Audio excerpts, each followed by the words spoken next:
All right, folks, finally got the door all the way open. It wasn't bent, it was just dirty. We're gonna have to pressure wash that a little bit more later, but mulcher's ready to go. It's really sunny out today again. So we're back at the swamp, the dirty bunch of debris, like a cart swamp. Last time I was here, I almost stepped on a rattlesnake, so that was cool. So we're gonna try and avoid venomous snake, and we got to mulch 1 acre of this 10-acre property as a demo for a builder. Yeah, it gets real wet right over there, so we're gonna try to keep that for last probably. But anyways, I'm gonna try and get you set up on the current mount on the GoPro mount on the mulcher from the skid steer. I don't know how much of a view it's gonna be for mulching, so I have this suction cup thing that I'll just suction cup somewhere onto the machine on the outside if we don't get a view. So hang tight.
around the sticks and a little, okay, a lot lucky. That's terrible. I can't.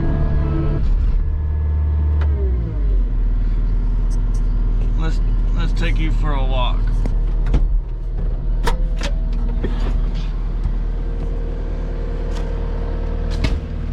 Oh, look at that mess. Oh, this ain't even worth the money.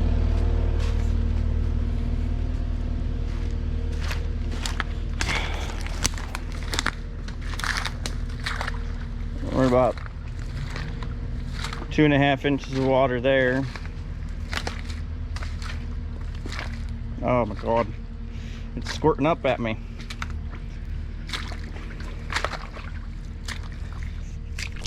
Oh, that's really deep. Oh, what am I doing? That's terrible.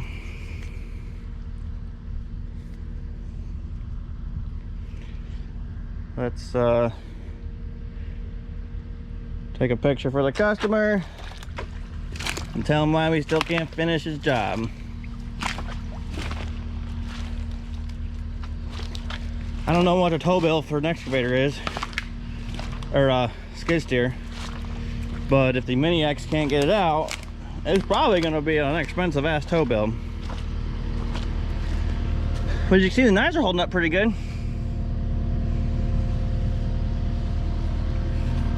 Very happy to have the door back open.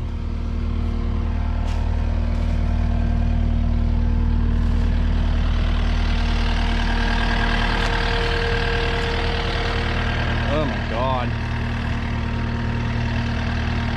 Okay folks, so typically I don't like walking away from a job, and I typically don't. There's always a better plan you can put into effect, come at it a different way or whatever. But this job, not gonna get mulched, ever.